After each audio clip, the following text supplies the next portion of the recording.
guys, thanks for stopping back by the channel. If you're new, I'm Chris. We are in my 08 Dodge Ram 2500 with the 6.7 Cummins in it.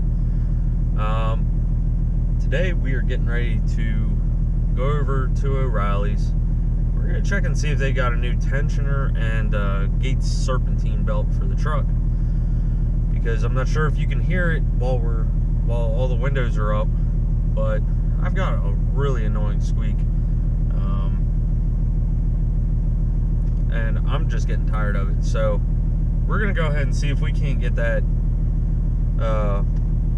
tensioner and belt, and that way when it warms up a little bit, it's about 40 degrees right now, so I'm not really trying to do it today, but I want to make sure I have the parts. So I'm gonna let you hear this thing outside of the truck.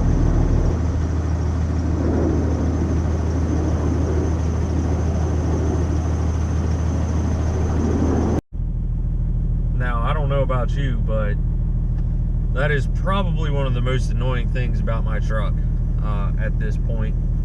And I know it annoys a lot of other people when it happens to their trucks. So, like I said, we're gonna head over to O'Reilly's a couple minutes down the road and check and see if they've got the belt and tensioner that I need.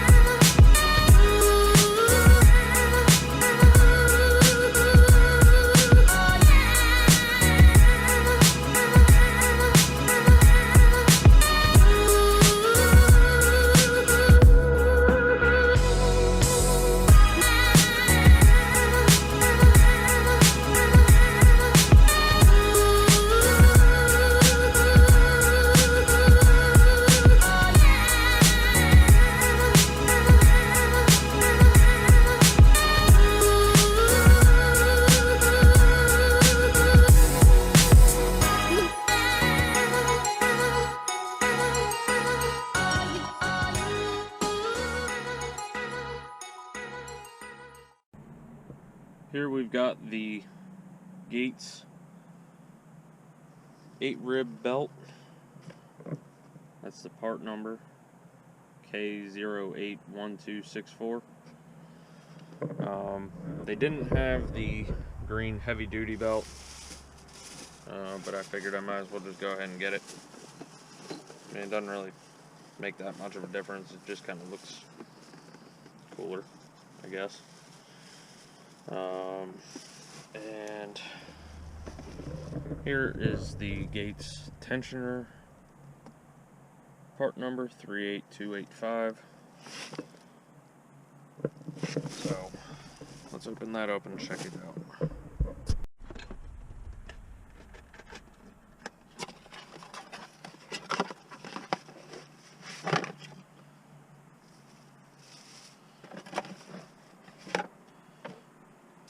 Hey guys, so we are here this morning. It is finally warm enough for us to do our serpentine belt and tensioner. Getting things laid out right now, figuring out what tools I need so that way I'm not looking for them as much throughout the video and taking up more time than is necessary. We will go ahead and start this off explaining the process of what you're going to have to do in order to get in to where the tensioner is to begin with. First, we're going to have to remove the air box, and then this nut right here, we can back that off of this bracket and pull the fan shroud back, and down in there is where the tensioner is. So then we're gonna have to figure out our belt routing beforehand. Some trucks, they'll have a sticker of it here on the core support or up on the hood.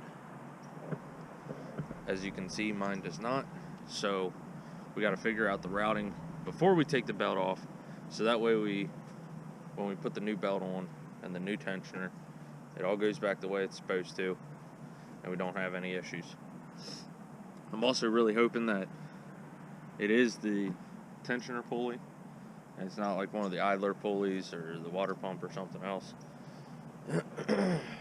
because that'll just make the job even longer, and I'll have to go get more parts and deal with the squeak some more and all that fun stuff.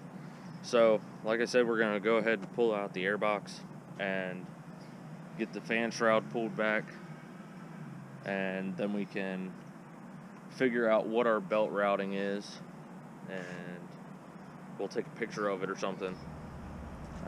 Some people will draw it out, but whatever. So, let's get started.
That thing is a bit crusty.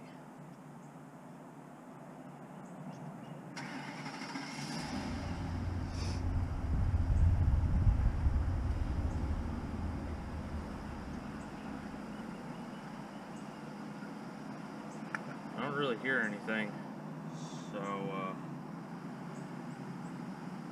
hopefully it was the belt at this point. I'm about to check the water pump. Make sure its bearings are good.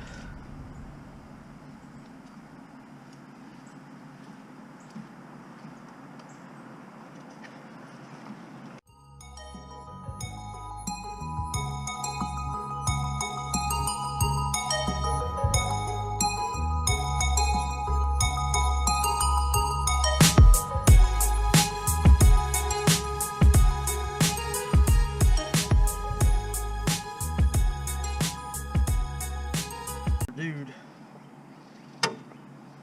that's why my arms are getting caught.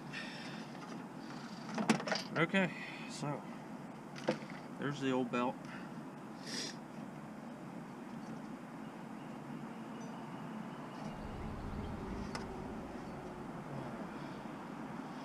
I don't hear anything as far as worn out bearings on the water pump. You can see there's scoring on it though, just like the tensioner, and then the pulley for the fan clutch also has the same kind of scoring marks. I'm hoping that's just, you know, from the belt. But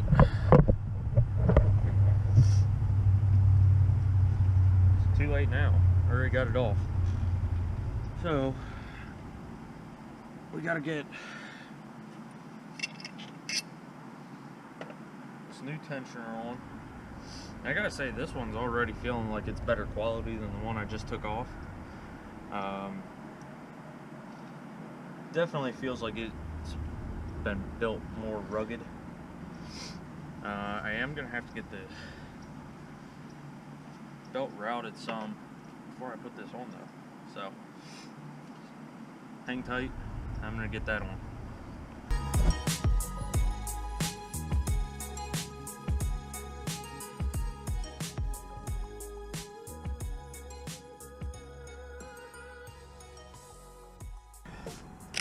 It's the last bit we got to do, and this is why it is important to draw out the routing, because otherwise you end up doing what I just did for a split second there, and missing the fan clutch pulley.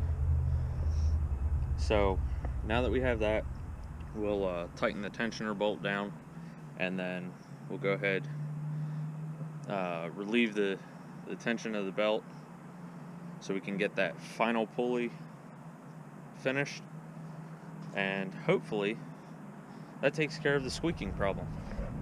So I'm really hoping that, you know, a new belt, looking at it, it doesn't look awful. I mean, there's some, you know, you can see that it's worn, but if this is the factory belt, it doesn't look bad at all, honestly. For, let's see, 10 years now, and 116,000 miles almost, doesn't look awful. And you're supposed to do the belt and tensioner like every 115,000 anyways. So doesn't look bad for the age and the mileage that it has. So here's to hoping that I don't have to pull the water pump off. I didn't notice any weird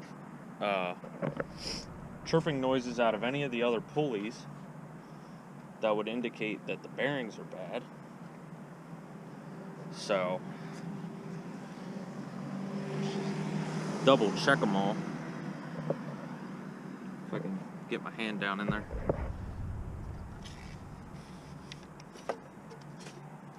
Nope. Okay. So we're gonna go ahead. We're gonna take the tension off and go ahead and get this last pulley finished. Alright, so after a little bit of a battle and help from a friend, we're able to get the belt on the alternator pulley. Call it a day. If you try to do this by yourself, more than likely you're going to come up with a whole new list of words that you shouldn't repeat around little kids. I can promise you that. And you're probably going to throw things like I did. Hashtag shooter fight. So yeah, it can be done with one person. Maybe. Two people definitely makes it easier.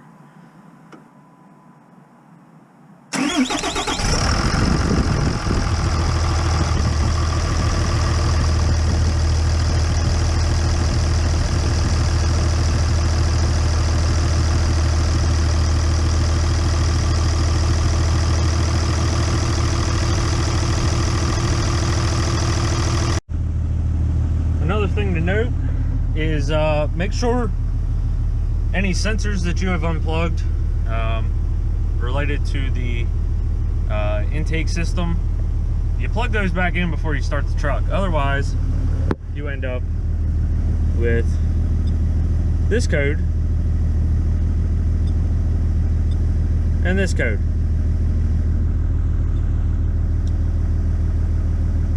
So I just went and plugged that back in and just shut that off. But as you heard, there is no more belt chirp or squeak.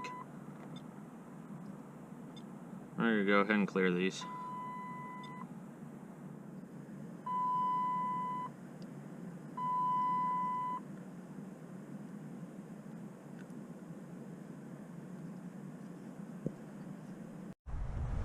So the codes are cleared, and like I said, it's easier to do with 2 people. A lot of my issues stemmed from the fact that I'm trying to pry the tensioner as far as I can get it, as well as put this belt on the final pulley, and you just don't have enough hands, or you can't get to the right angle. You know, taking the fan off, taking the shroud completely off, that would have made things a hell of a lot easier. However, you're not really supposed to have to do that in order to change a belt. From start to finish, if I'd had my buddy here with me, definitely would have only taken 15-20 minutes tops. So on that note, I'm going to close this video out. Thank you for watching. Have a good one.